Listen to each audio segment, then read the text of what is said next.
vivre la parole. La parole aiguise notre foi. Elle approfondit notre connaissance de Dieu.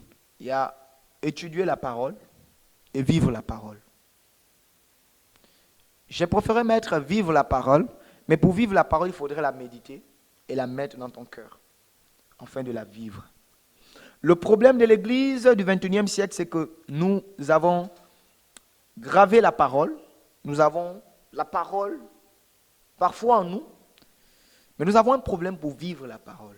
Une église préparée au retour du Seigneur, c'est une église qui fait de la parole quelque chose de cher.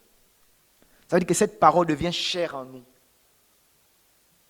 Voilà une église préparée au retour du Seigneur. Pas une église qui médite seulement, mais une église qui vit la parole. Pour que notre foi soit aiguisée, il faut vivre la parole. Parce que quand il dit, quand je reviendrai, est-ce que je trouverai la foi dans l'église, est-ce que je trouverai la foi sur la terre? Pour que Christ retrouve la foi, il faudrait que nous puissions vivre la parole. Oh, chaque matin, tu te lèves, tu passes des journées.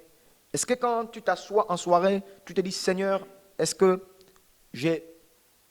durant cette journée-là, j'ai pu exercer ta parole? Durant cette journée, est-ce que j'ai pratiqué ta parole? Est-ce que j'ai essayé de vivre comme ta parole?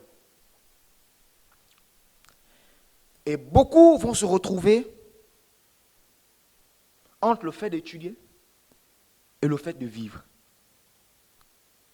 Donc, tu as beaucoup de personnes qui maîtrisent des versets, tu as beaucoup de personnes qui connaissent des versets, mais qui ont du mal à vivre ces versets-là. L'amour est l'une des plus grandes forces. Et oui, et je pense que si l'Église a souvent raté, parfois, parce que je crois que l'Église est en train de revenir à son but premier, mais si l'Église que nous sommes, parce que quand je parle d'Église ici, ne voyez pas les 4 murs, c'est l'ensemble de ces croyants, l'ensemble de ces chrétiens qui ont leur vie à Christ. Si l'Église a parfois raté son but, ce n'est pas manque d'amour. Et vous savez, quand Jésus discutait, quand il disait, parmi les commandements, c'est aime ton prochain, ce n'était pas des païens qui le disaient.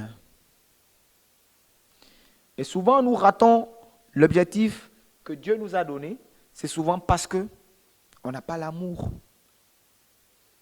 Mais nous prêchons l'amour. Mais nous ne vivons pas l'amour. Et une église qui veut être préparée au retour du Seigneur, c'est une église qui doit vivre l'amour.